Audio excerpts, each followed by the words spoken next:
Yeah, and we were working in very poor areas in rural Tanzania with an income of less than $1 a day in places that didn't even have schools. And in these three little villages, we explained, we hired a young Tanzanian university graduate. He said, I'll do this job, but I'm not going to go in there and tell them about all the money they're going to get on carbon credits first. First, I want to take a day to explain the science of climate change. Rural people without an education may be ignorant, but they are not stupid. They know the world is changing.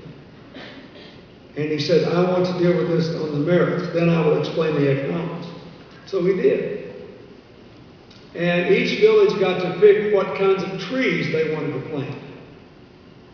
And it was explained that revenues would come to them if they chose fruit trees, both from getting carbon credits from wealthy countries and from the income they got off the trees. So the first two villages chose citrus trees and mango trees. The third village said, it's stiflingly hot, we're all living in mud huts, we're miserable. Give us some rapidly growing trees that we can harvest sustainably so we're always growing more than we're cutting. And I was there after 2 years after the project started. Hundreds of people showed up. They're all already sitting under trees. We got some very rapidly growing trees for them. And they voted. This is the most interesting thing. Keep in mind, this area has an income of less than $1 a day.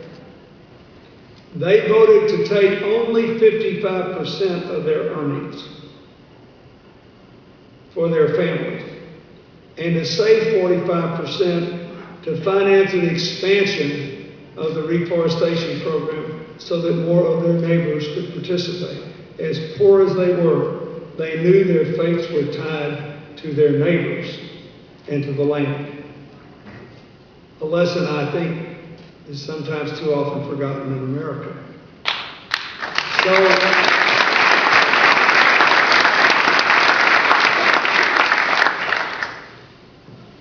one of the other things I want to say about, so anyway, let me finish this point about the climate change thing.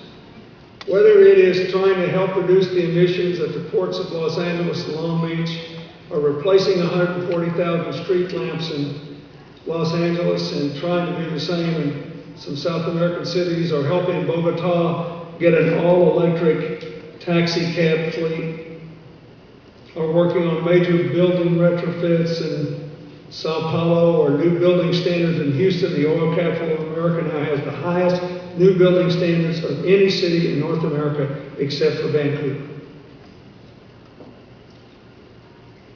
I have learned over and over and over again that if you can prove that this works economically, you can win over the naysayers. And so what I try to do, and what our foundation tries to do, is just produce results that people can't deny. The science is clear. This is the United States, I'm sorry to say, is the only major country that still has a political party that won't nominate you for president unless you deny the reality of climate change. And it's true. In every other country, the conservatives and the liberals debate about what the best way to deal with climate change is. Sweden, for example, had the most conservative carbon tax beginning in 1991. They actually said, we're going to price carbon so every citizen will know. A conservative government put it in. But we don't want this to be a government program, so we're going to turn right around and give the people the money back. All of it. Sounds crazy, right? They said, we're going to tax people and then give it back to them. And if they're dumb enough to keep spending it the way they were, well, we'll just burn the planet up. But we believe if we show people what is happening to the environment, to the air quality, to the health of their children, as a result of so many greenhouse gases in the atmosphere, they'll do differently. By 1997, when we got the first international agreement at Kyoto, Sweden was one of the few countries that actually was not apt to cut its emissions below 1990 levels or even to return, they got a 4% increase. In the last decade, they grew their economy 50% and reduced their greenhouse gas emissions another 7%, entirely because when they get their money back, they reinvest it in energy efficiency or clean energy and diversifying the economy. In every country that has done this in a serious way, there has been a weathering of the recent economic storm to a greater extent than countries have done it if they didn't have a good clean energy policy. So I will say again, I think we have to do this. The other thing I want to say is that years ago, when all this climate change debate started, there was an understanding that we had to marry the cause of climate change to a crusade against excessive depletion of local resources. And that is coming back again. The Yellow River now in China is dry in some sections and some parts of the year. The Chinese have chosen to deal with it by building 2 huge gravity-driven canals from the Yangtze down to the Yellow. And many Chinese engineers, not American environmental activists, engineers in China fear that this will lead to a drying up of both rivers. In Mexico City now, the air quality is as good as it is in Los Angeles on a clear day, not a smoggy day. Because they planted 500 million trees around, and they are greening the roofs and the walls and doing other things, so that even though Mexico last year grew faster than Brazil, the air quality continued to improve. There are good news and bad news stories out there, but there is an understanding that a lot of this has to be done quite locally. Another one of my little mini crusades in life is that I don't believe that the food shortage in the world can be addressed by throwing all these small African farmers off their land. I try to make them more productive, earn more money for them, and I watch them. They take care of the land and the soil and the water. So there is now, once again, a joining of the cause against climate change with the cause of preserving water quality and dealing with the public health issues associated with resource depletion. I personally think that is very, very important.